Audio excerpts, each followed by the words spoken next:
interessante que essa mensagem que o Senhor colocou no coração, ela encontra no nosso coração. A gente para analisar, a gente consegue imaginar como seria o mundo se tudo que Deus criou o obedecesse.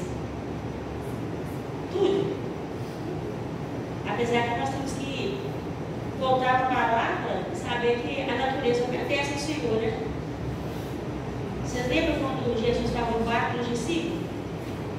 O mar agitou, o vento ventando forte, os discípulos desesperados.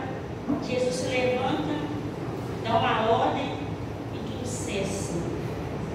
Então a natureza obedece ao chamado do Senhor. E os animais? Também. Lembra de Daniel?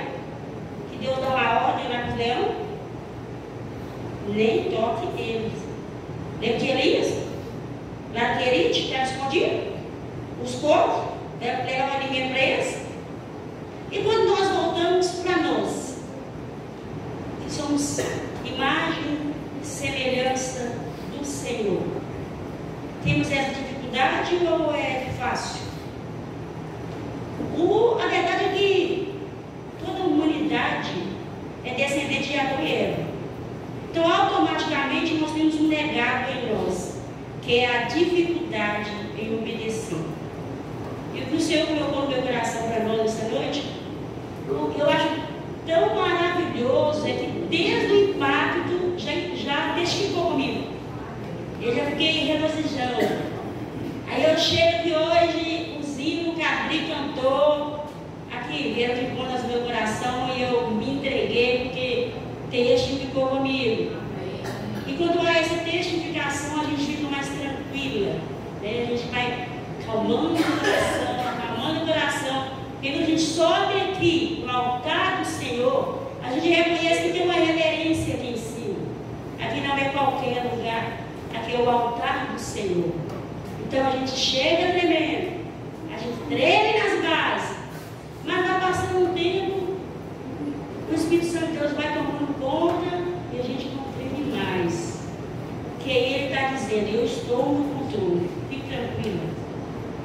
Né? Quando chega essa hora aí a gente fala tudo que o Espírito Santo de Deus tem colocado no nosso coração. E a mensagem para nós nesta noite, ela vai abordar exatamente esse tema, sobre obediência. E eu gostaria que a igreja abrisse as suas Bíblias em 1 Samuel 15.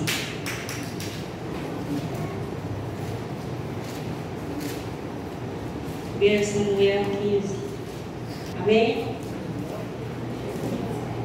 1 Samuel 15. Amém? Vamos orar? Pai Celestial, nós já tivemos a oportunidade de adorar, nos render diante do Senhor. Agora nós queremos ser ministrados pela palavra do Senhor, que é viva e eficaz. Espírito Santo de Deus, toma o teu lugar de honra neste altar, toma o teu lugar de honra na minha vida, na vida da tua igreja. E eu confesso ao Senhor, sem o Senhor eu não vou conseguir. Esteja no controle. Traga minha memória aquilo que o Senhor me falou comigo. Nós te louvamos. Ao Senhor toda a honra, papai. Ao Senhor toda a glória. Ao Senhor todo louvor. É o que nós declaramos em unidade. Em nome de Jesus. Amém. Eu peço à igreja que, mesmo assentado, mantenha a Bíblia aberta, porque nós vamos ver alguns versículos. Assim é a palavra do Senhor.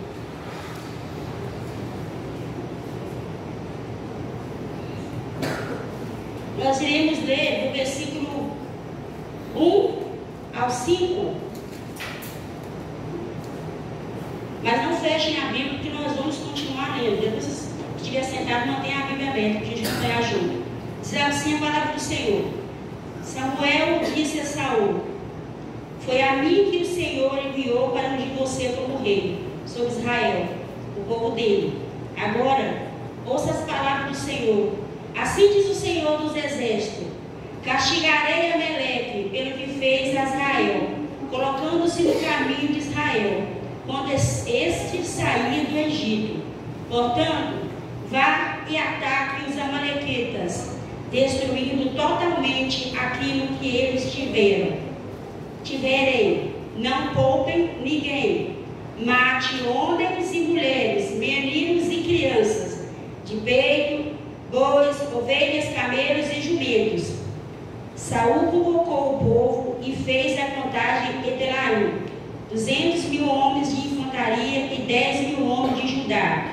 Saul foi à cidade de Ameleque e pôs emboscada no vale. O que nós percebemos aqui, irmãos, é que neste contexto, Saul ele foi o primeiro rei de Israel. E Deus, através da vida do profeta Samuel, lhe dá uma direção: que ele aniquilasse os amalequitas, que ele destruísse os amalequitas. E o interessante é que, se nós perguntarmos assim, mas irmão Luciene, que negócio de amalequitas são esses? Como vou falar dos amalequitas, né, seu Silvio? É complexo. Para me falar dos amalequitas, eu vou ter que montar uma árvore genealógica, para vocês terem um pouquinho mais de entendimento, porque às vezes fala, Deus deu uma ordem ao rei Saul para que destruísse os amalequitas. Mas que amalequitas são esses? Vamos entender um pouquinho? Vamos fazer uma árvore genealógica juntos? Vamos lá. Abraão. Lembra de Abraão? Pai da promessa? Depois de Abraão, Isaac. Lembra de Isaac? Filho da promessa? Depois de Isaac teve filhos. Por que filhos? Gêmeos. Desses filhos saiu Saul, Jacó. Vamos falar de Saul primeiro. Saul teve 5 filhos. O primeiro chamava Eliafaz. Eliafaz teve 6 filhos. O último dele se chamava Ameleque. Presta atenção. Vamos voltar para Jacó. Jacó teve 12 filhos e uma filha. Esses 12 filhos foram as 12 tribos de Israel. Vocês compreendem de onde que vem esse conflito? Porque Jacó, lembra de Jacó? Esaú nasceu primeiro. Jacó quis enganar o pai. Colocou uma pele lá, roubou a primogenitura de Esaú e a guerra começou. Porque quando Esaú descobre, quer matar ele vive fugindo. Ele encontra com o anjo, você lembra do anjo? Jacó segurou o anjo, lembra? O nome dele foi trocado, Israel. Aí os 12 filhos que ele teve foram as 12 tribos de Israel. Então esse conflito entre amalequitas e Israel é um conflito familiar que vem respingando, quebrando geração, quebrando décadas. Ok? Agora o contexto é normal o conflito em famílias? Sim ou não? É normal? Me respondam, é normal ter conflito em famílias? Sim, é normal. É o que a gente mais vê. É normal. Não se permanece, mas de vez em quando tem um vendaval. Deus vai lá, abafa o vendaval, volta tudo normal, mas ok. Nós queremos entender por que Deus dá essa ordem para Saul. E para nós entendermos o porquê dessa ordem, nós vamos um pouquinho mais fundo. Abram a Bíblia de vocês em Êxodo 12. Vamos lá, vamos entender. Êxodo 12.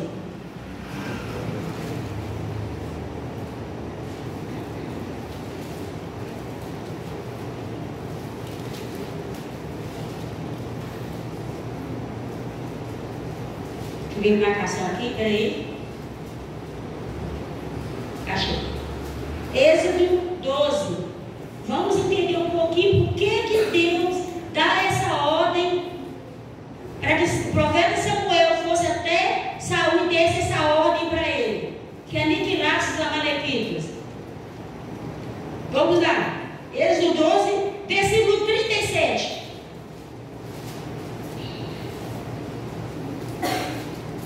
Amém? Tem misericórdia aí? Amém. Ok. Diz assim a palavra do Senhor. Assim, versículo 37. Assim os filhos de Israel partiram de Ramassés para Sucote. Eram cerca de 600.000 a pé, somente de homens, sem contar mulheres e crianças. Esse povo estava sob a direção de alguém, não estava? Moisés estava direcionando esse povo, não estava? Mas tinha algo maior atrás, não tinha? Quem era? Era Deus. O problema dos amalequitas é de colocar a mão onde eles não deveriam ter colocado.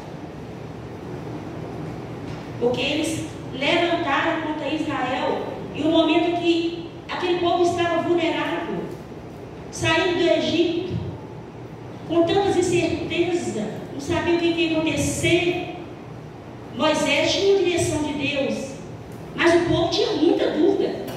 Tanto é que essas dúvidas foram reveladas no deserto. As dúvidas foram sendo reveladas uma com as outras, os conflitos. Por mais que Moisés estivesse firme no que ele se posicionou com Deus, o povo vivia em conflito. E os amalequitas amaram contra o povo de Israel. Vamos entender mais um pouquinho? Vamos abrir a Bíblia mais um pouquinho para frente aí. Êxodo 17. Vamos abrir a Bíblia, irmãos. Êxodo 17.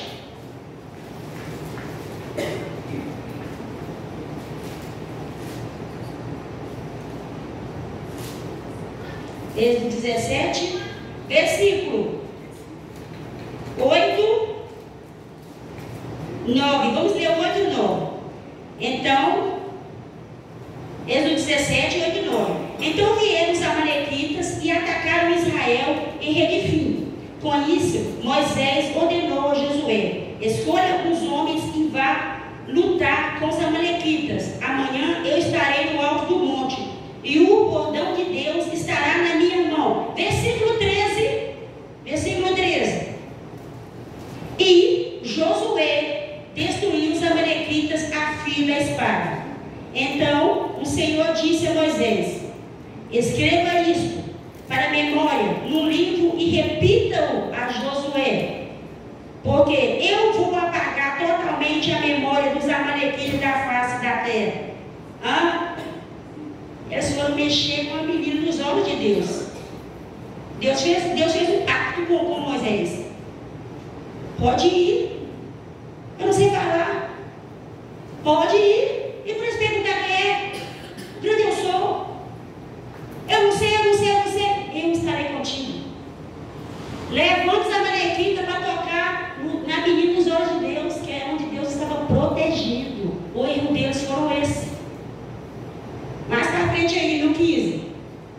E Moisés edificou um altar e deu o nome de O Senhor é minha bandeira. E disse: porque o Senhor jurou haverá guerra do Senhor com os amalequitas, de geração em geração. Porque assim, lá no deserto, Moisés dá uma ordem a Josué: vai lá e aniquila os amalequitas. Então por que tem amalequita lá no reinado de Saul? Tentando? E não pense em vocês que Saul recebeu essa ordem e ele aniquilou os amalequitas. Os amalequitas eles vão lutar com o rei Davi. No reinado do rei Davi a gente vê essa luta. A gente não vê essa luta, esse conflito no reinado de Salomão, porque o reinado de Salomão foi um reinado de paz. Lá no reinado do rei Ezequias, um povo da tribo de Simeão vai aniquilar esse povo da face da terra. Ou seja, eles vão quebrando geração e a promessa de Deus está sendo feita, reinado vai então sair até aniquilar. Ou seja, Deus colocou aqui na palavra dele que escreva, eu vou apagar totalmente a memória dos amalequitas da face da terra. Por quê? Porque eles colocaram o dedo onde não deveriam ter colocado. Esse tanto de gente seguindo Moisés, irmãos,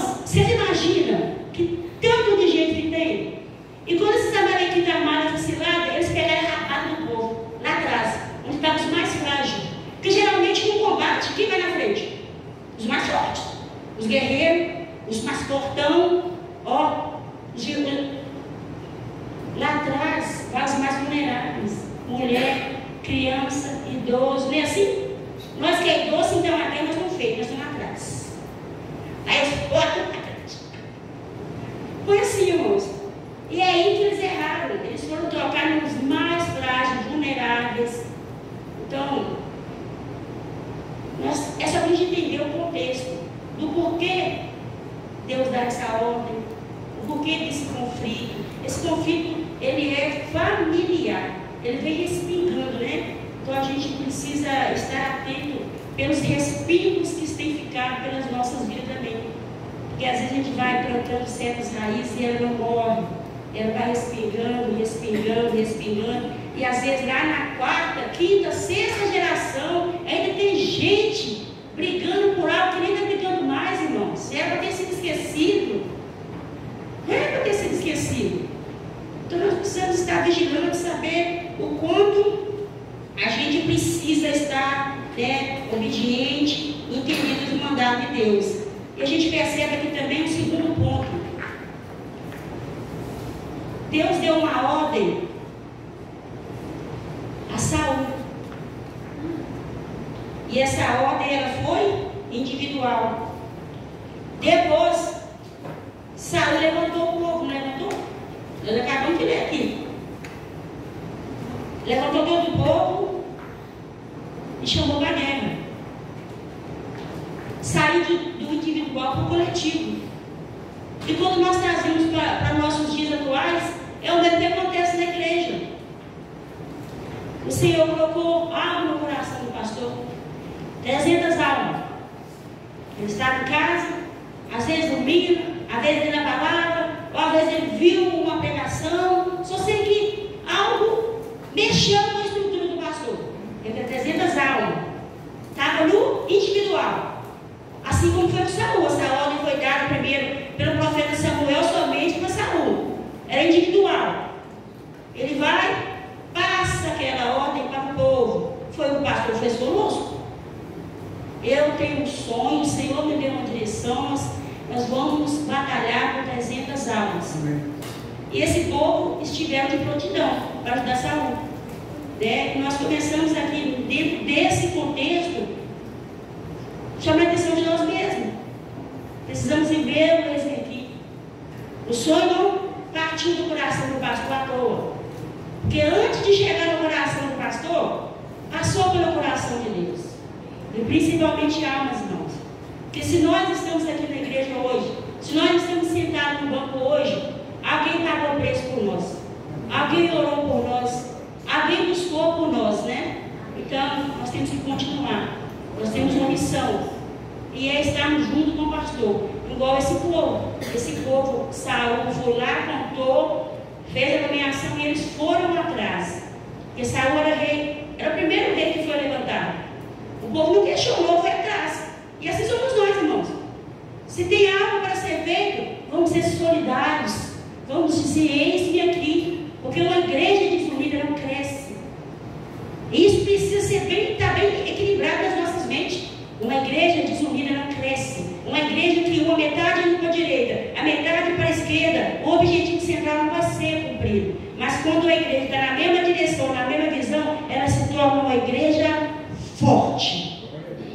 Amém? Ok. Então vamos continuar então. Versículo 1 Samuel 7 a 9. Vamos ler agora o próximo. Deu para entender sobre os amalequitas aí? Vamos ler o versículo agora 7 e 9. 1 Samuel 15, 7 e 9. Deixa eu marcar minha página agora, o pastor me ensinou como é fácil. Agora eu não vou errar mais. Olha, não venha. Olha, vinha. Pronto, vamos lá.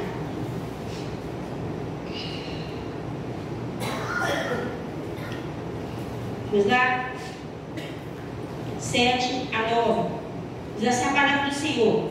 Então Saul derrotou os amalequitas, desde Águila até chegar a sul, que está diante do Egito.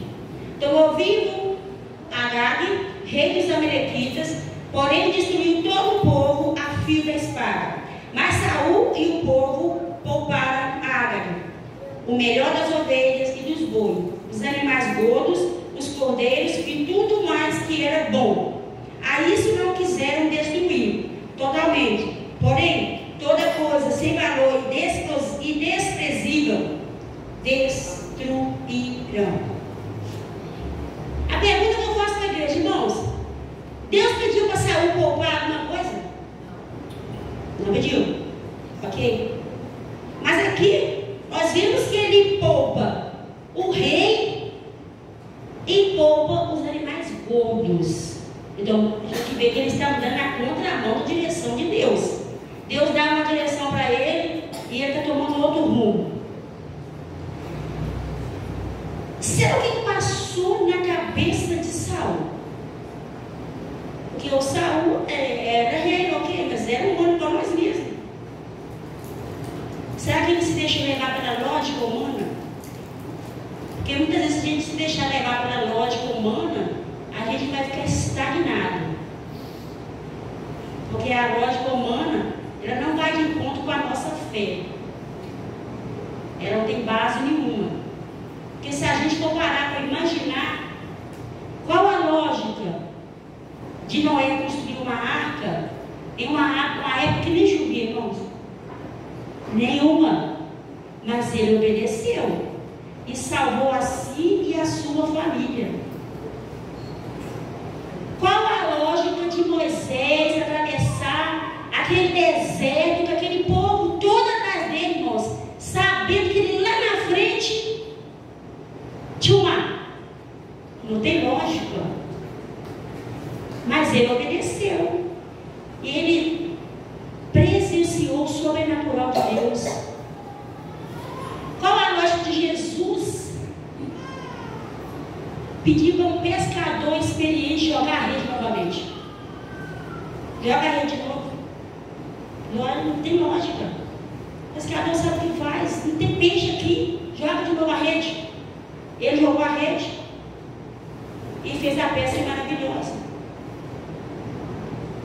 Então nós temos que entender que muitas vezes nós não podemos andar pela lógica. Qual a lógica do nosso pastor querer 300 almas aqui na igreja? Qual a lógica? Aí nós, como igreja, vamos obedecer e vamos viver o sobrenatural de Deus também. Vamos ver almas se rendendo ao Senhor. Vamos experimentar o novo de Deus. Vamos ver pessoas novas chegando. É mais células sendo abertas. É mais pessoas vindo com a mente aberta para estar pregando a palavra do Senhor. É mais crianças chegando para superlotar essa igreja. É isso. Não podemos olhar pela lógica. Porque com certeza alguma coisa passou na mente de Saul para ele ter a autonomia de andar na contramão da direção que Deus deu para ele. Que não foi o profeta Samuel que deu. O profeta Samuel usou um canal.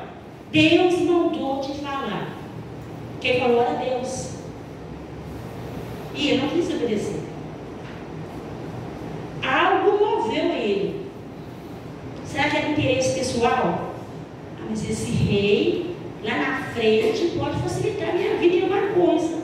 Esse monte de comida boa, gorda, nós vamos comer sem tudo. Vamos ver mais para frente, né? O interessante é que ele desobedeceu.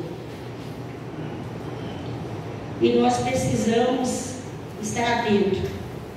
Estar atento a ouvir a voz do Senhor. Nós somos chamados a cada dia, irmãos, a obedecer a Deus sem entender, sem deixar a nossa lógica tomar a nossa mente. Só obedeça, porque se Deus está mandando, Ele sabe de todas as coisas. Nós estamos aqui hoje num culto. O Senhor já está daqui a 30 dias, o Senhor já está daqui a uma semana, Ele já está daqui amanhã, daqui a meia hora. Ele já sabe de tudo. E todas as coisas que Ele quer para nós é boa, é perfeito e agradável. Então, se nós formos nos mover pela lógica, irmão, nem da cama a gente sai. Se mova por fé. A palavra de Deus nos convida cada manhã. Se mova por fé. Se mova por obediência.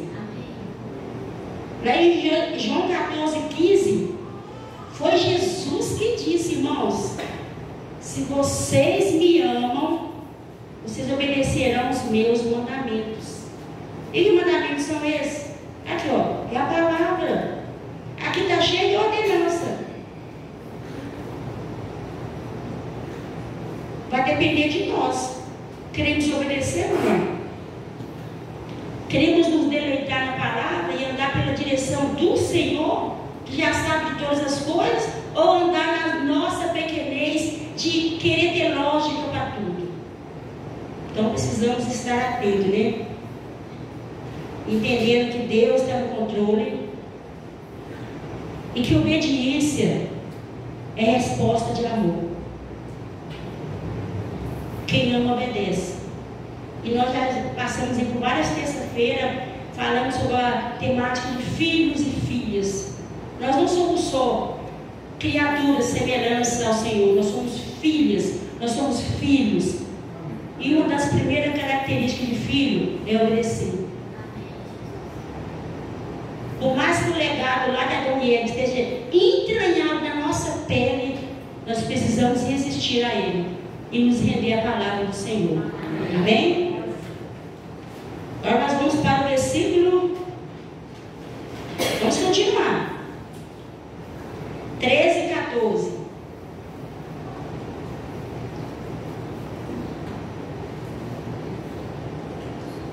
Versículo 13 e 14.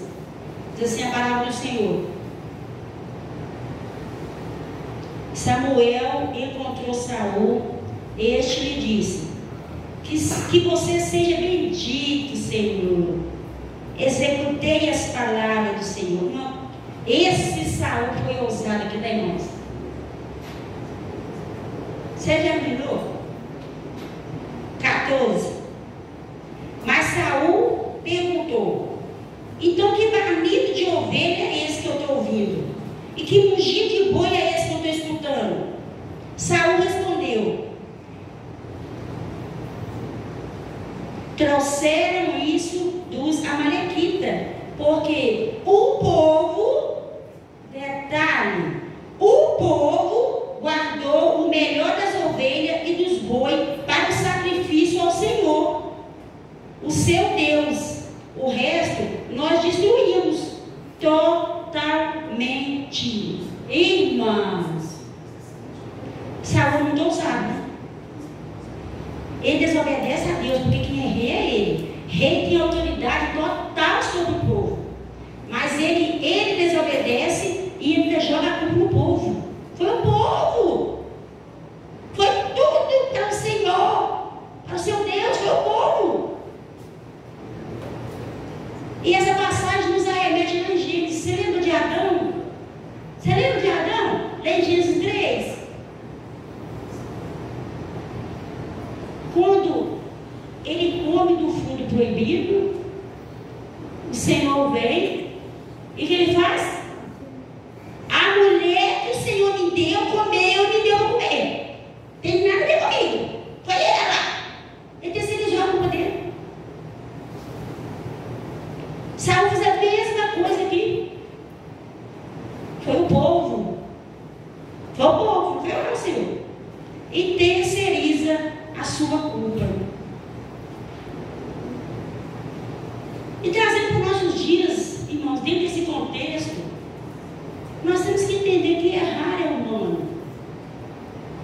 Mas terceirizar a culpa, irmãos, é inegável. Às vezes nós precisamos refazer a rota de novo e organizar as coisas. Porque quando você terceiriza a sua culpa, você está desobedecendo a mesma coisa. Precisamos estar atentos. Precisamos ver aonde é que nós estamos errando às vezes e jogando a culpa no outro. Aí eu não fui porque fulano foi. Aí eu não fiz porque fulano fez. Eu penso assim porque fulano falou isso. Não, irmãos. Cada um de nós temos o nosso papel de responsabilidade no reino do Senhor. Errou? Tem fórmula mágica? Tem. Magíssima. Vai para o secreto. Vai para o joelho. Peça perdão, irmãos.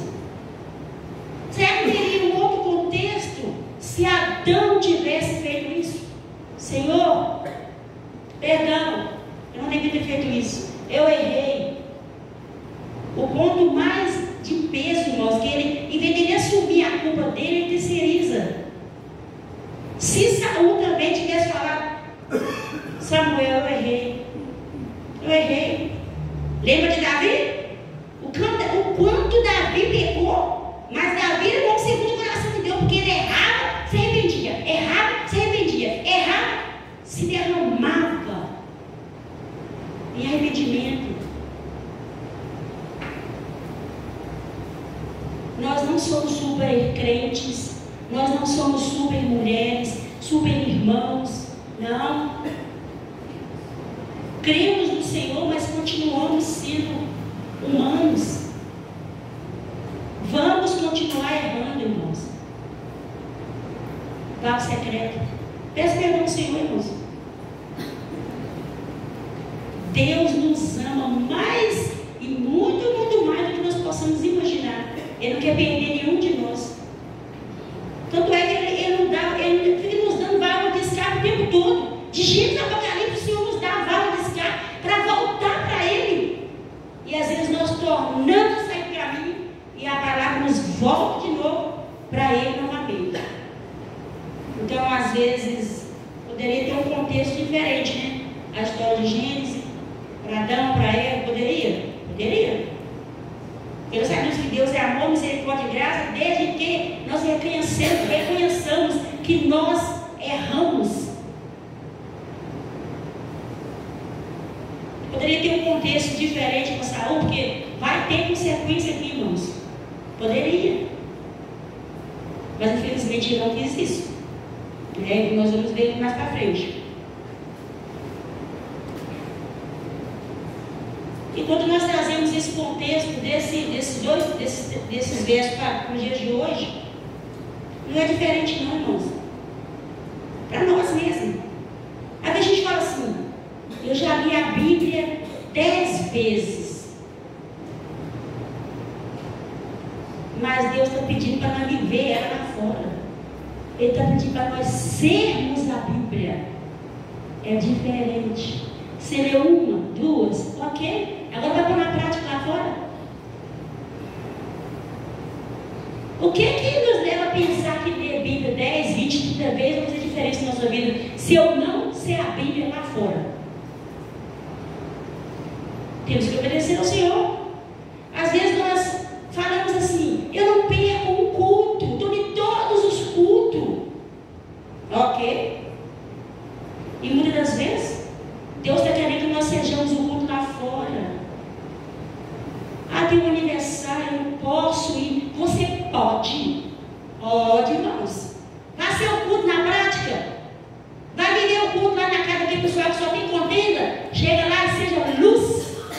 Chega lá e leva o tempero do Senhor, que é o sal. Você pode vir. Nós temos a obrigação de estar no culto do Senhor. Mas tem pessoas que acham que tem que estar, vai fazer diferença na sua vida. Às vezes Deus está pedindo para você ser um culto, você viver aquilo que o Senhor tem ensinado aqui, lá fora também.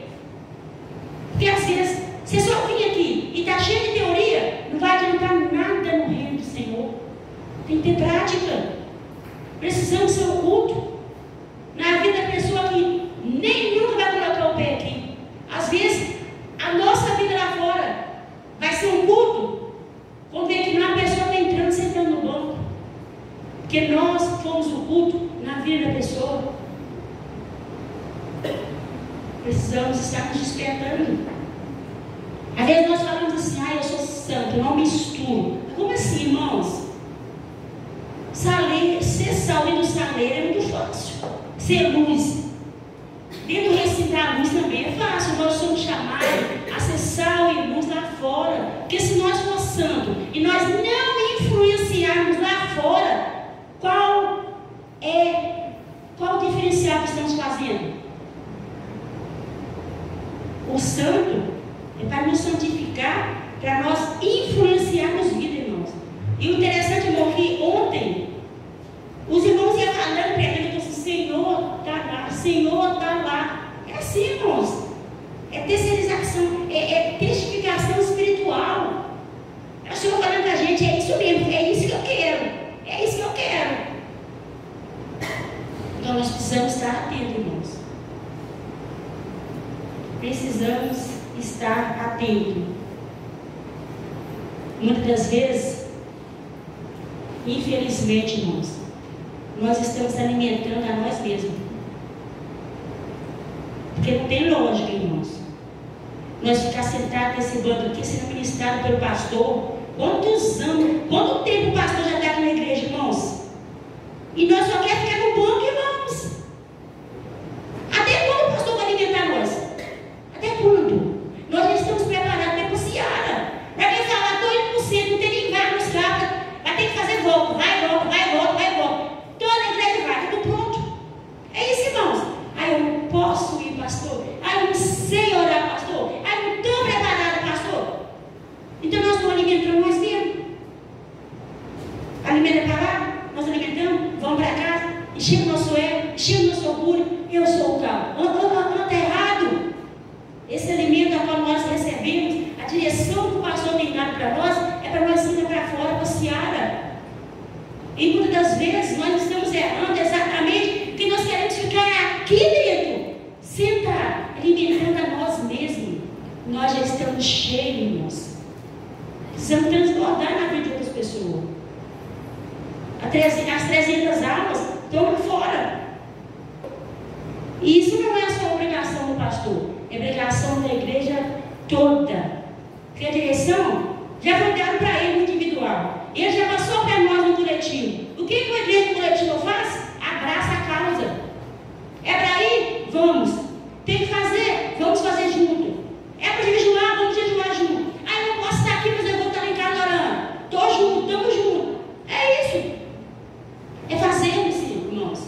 É sairmos da zona de conforto. Amém? Precisamos nos despertar. Obedecer a Deus é necessário. Agora nós vamos ler versículo 13 e 15. Espera aí. É isso mesmo, irmãos?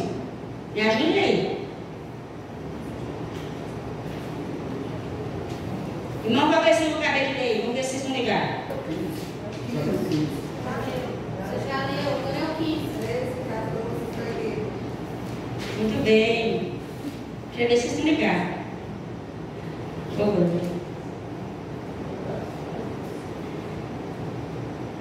Você vê um detalhe aqui, no versículo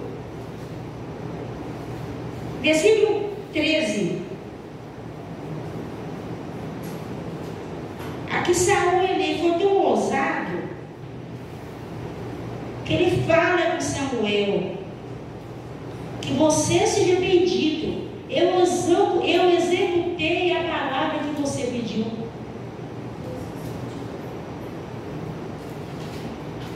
E ele fez isso, irmãos. Será que às vezes nós achamos que Deus está indiferente ao que nós estamos fazendo? Será que nós pensamos que nós conseguimos enganar a Deus? Não conseguimos. Ele sabe todas as coisas. Ele está aqui hoje, ele está amanhã, no passado, até em todos os tempos. Nós precisamos estar vigilantes. Porque essa matéria-prima aqui, a carne, ela quer nos levar a pecar. Ela quer nos levar a desobedecer a Deus. E nos colocar de papel de eu fiz, eu estou fazendo. O quanto, na verdade, Deus sabe que nós não estamos fazendo. Precisamos estar despertando. Deus sabe de todas as coisas. Tem hora que quando eu estava lendo essa passagem, falei, gente, mas Saul foi muito ousado.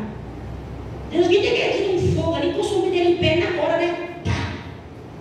Mas não, irmão, deixa eu de exemplo para nós. Para nós não brincar com Deus. Deus não é brinquedo.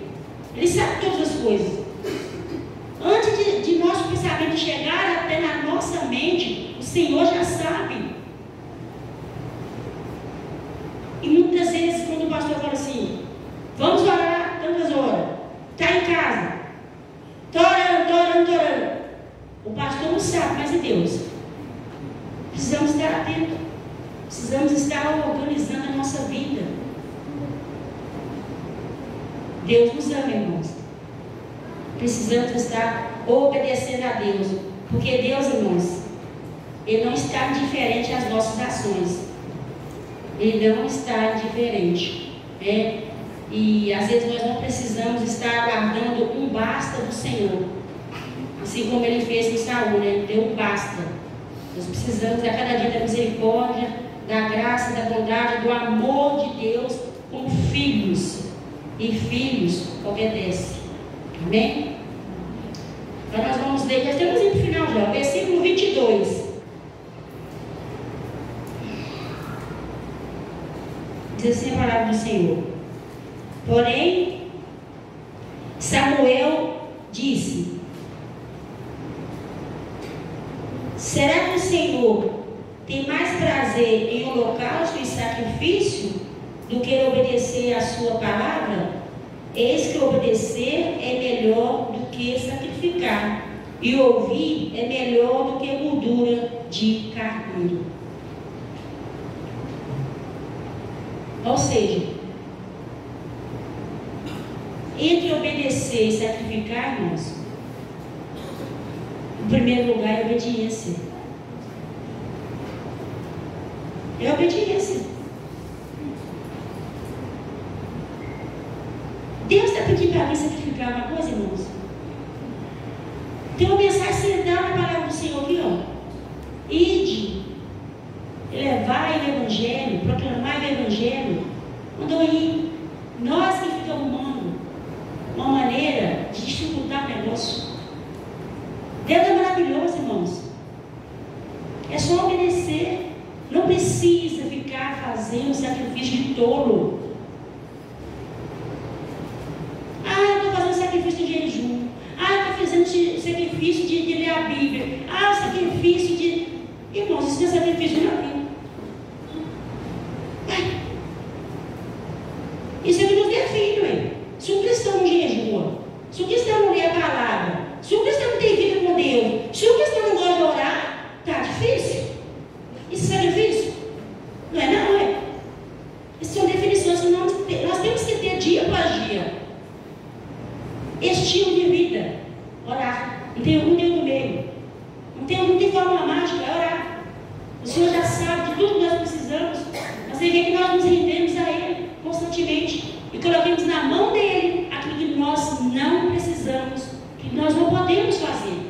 E Ele pode todas as coisas, todas, porque não existe impossível para o nosso Deus. Então nós temos que parar com essa mania de querer inverter valores. O Senhor está nos convidando dia após dia a obedecer Ele, a fazer com Ele, a estar com Ele, a fazer para Ele. Porque Ele merece todas as coisas. Nós precisamos a cada dia nos render. Deus está para o sacrifício, meus irmãos. O sacrifício já foi feito. Jesus já fez naquela cruz? Ou não? Jesus já fez naquela cruz. Ninguém mais vai conseguir fazer. O sacrifício maior já foi feito. E hoje nós temos livre acesso ao trono do Senhor. Hoje nós aceitamos a mesa do Senhor em memória do que Cristo fez por nós. Aquele foi o maior sacrifício. Nós precisamos despertar, irmãos, nos render em obediência a Deus. Obediência à palavra do Senhor, direção do Senhor, os desígnios do Senhor, aquilo que Deus tem usado o pastor para falar conosco. Precisamos despertar, irmãos. Obedecer é necessário. Amém? Nós já estamos acabando agora. Versículo 24 e 28.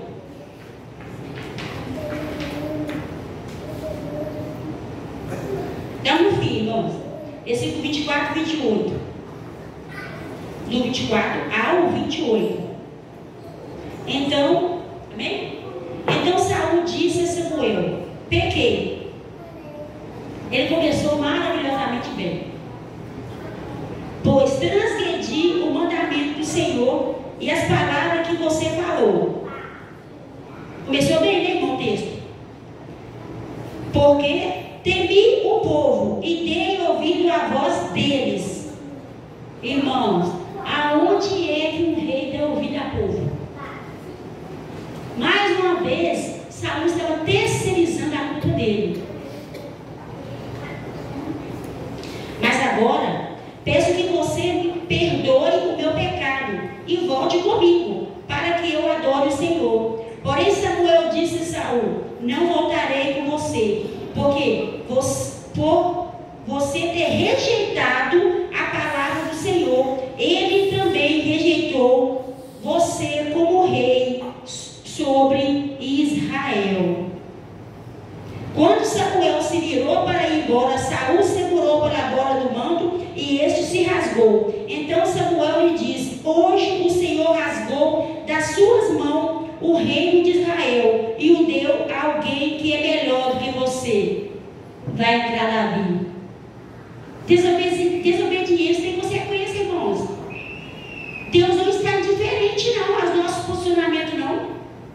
Ou obedece ou desobedece, não tem meio termo. Meia obediência é desobediência. E por causa da desobediência, Saul perdeu o seu reinado, porque ele quis brincar com Deus. E Deus não sabia de tudo que ele estava fazendo. E nós precisamos estar atentos a isso, né? Se a gente percebe que ele começa muito bem o diálogo dele, mas mais uma vez ele terceirizou a culpa dele, em vez de ele assumir o erro 100% e desobedeceu. Lembra de Noé? Deus deu uma ordem a Noé. Não, Moisés, perdão. Deus deu uma ordem a Moisés. É muito herói da fé hoje, irmãos. Deus deu uma ordem a Moisés: fale com a rocha. Foi isso, irmãos? Todo mundo lê a Bíblia aqui, né? É para falar, não foi? Fale com a rocha. O que Moisés faz? Bate. Ah, mas o povo deixou Moisés irritado. Problema, irmão, você desobedeceu. Quando Deus dá uma ordem para nós, não arruma desculpa, não. Ele deu uma ordem: siga. Não arrume desculpa, porque tem consequência. Moisés não entrou na terra prometida. Deus foi tão misericordioso com ele que ele deixou ele ver ela de longe. E Saul perdeu o reinado. Que nós possamos, irmãos, a cada manhã tirar a nossa roupagem da desobediência e colocar a roupagem da obediência, porque isso agrada o coração do nosso Deus. Amém? E eu agradeço a oportunidade em nome de Jesus.